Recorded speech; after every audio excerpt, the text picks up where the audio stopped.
On les voit partout, hein, dans les hôpitaux, les séries, ces écrans avec des courbes, des chiffres et ce bip-bip constant. Mais qu'est-ce qu'ils nous disent vraiment? Aujourd'hui, on va regarder de plus près le moniteur multiparamétrique. Ah oui, le fameux moniteur. Exactement. On a regardé une super vidéo de démonstration faite par des techniciens biomédicaux camerounais et on a aussi un texte qui explique bien. L'idée, c'est de comprendre ce que c'est, comment ça marche et surtout, pourquoi c'est si important. Alors, on y va? Ah oui, allons-y. C'est un appareil qu'on voit beaucoup, c'est vrai, mais on ne comprend pas toujours toute sa portée. Il est vraiment au cœur de la surveillance des patients. C'est central. D'accord. Alors, pour commencer simple, ça sert à quoi au juste, cette machine? Pourquoi on dit multiparamétrique? Multi parce qu'il surveille plusieurs signes vitaux et paramétrique pour les paramètres mesurés. Et le point clé, c'est qu'il le fait en même temps. C'est ça sa force. On le trouve classiquement aux urgences, bien sûr, en réa, en salle d'op, parfois même pour des contrôles rapides. Le but, c'est d'avoir une vue d'ensemble, un tableau de bord de l'état du patient. Et ça, rapidement. Ok, donc c'est cette mesure simultanée qui est important. Et c'est quoi alors ces paramètres qu'il mesure? Alors, les plus courants, ceux qu'on voit dans nos sources. D'abord, la saturation en oxygène, la SPO2. C'est mesuré avec le petit capteur qu'on met au bout du doigt. Le petit truc rouge là. C'est ça. Ensuite, la pression artérielle, de façon non invasive avec le brassard qui se gonfle autour du bras, classique. Oui. Il y a aussi le CG, l'électrocardiogramme. Ça mesure l'activité électrique du cœur.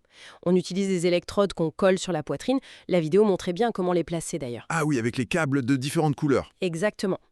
Et enfin, la température corporelle, mesurée avec une sonde spécifique. Bon, certains modèles plus avancés peuvent mesurer d'autres choses, comme le CO2 expiré, mais disons que ceux de la démo se concentraient sur ce noyau essentiel. C'est fou tout ce qu'une seule machine arrive à suivre. Et comment ça marche concrètement? Parce que la vidéo insistait pas mal sur les branchements. Ben oui, chaque paramètre a son capteur dédié qui est branché sur l'unité centrale. C'est elle qui traite les infos et les affiches. On voit les chiffres, les valeurs numériques et souvent les courbes, comme pour le CG ou la SPO2, qui montrent l'évolution. D'accord. Et oui, la connexion est hyper importante. La vidéo parlait du détrompeur sur les connecteurs. C'est une petite encoche, en fait, pour être sûr de brancher dans le bon sens. Ah oui, pour pas forcer et abîmer les petites broches. Voilà, c'est tout bête, mais ça évite pas mal de soucis. Un autre truc qui m'a marqué dans la vidéo, c'est la batterie intégrée. Ça veut dire qu'on peut le balader. Absolument, Genre, dans une ambulance. absolument. C'est essentiel pour la mobilité, que ce soit pour un transfert entre services à l'hôpital ou effectivement en ambulance. La surveillance ne s'arrête pas. Pratique? Très. Mais cette mobilité, elle ne sert à rien si les mesures deviennent fausses. Et ça nous ramène à l'importance de bien utiliser les accessoires. Prenons le brassard de tension. La vidéo insistait là-dessus. Il faut vraiment bien le positionner sur le bras.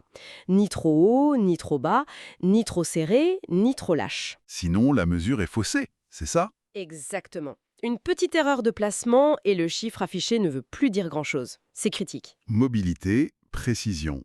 Ça m'amène à une question. La fiabilité. Est-ce que ça tombe souvent en panne, ces appareils si importants? Bah, comme tout appareil électronique, ils peuvent avoir des soucis, bien sûr.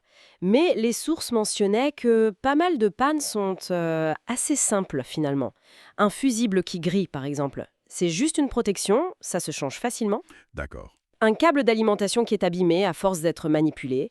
Ou alors un capteur qui fatigue, celui de la SPO2 au doigt ou la sonde de température. Ça s'use. Hmm. Même une petite fuite sur le tuyau du brassard de tension, ça peut empêcher la mesure de se faire correctement. Ah oui, des petits détails qui bloquent tout. C'est ça. Après, évidemment, il y a des problèmes plus sérieux. L'écran qui ne s'allume plus, un port de connexion cassé, ou des codes d'erreur un peu obscurs. Et là, ça touche un point essentiel soulevé dans la vidéo. L'importance d'avoir de bons fournisseurs. Pour les pièces de rechange. Oui, pour les pièces, mais aussi pour le support technique.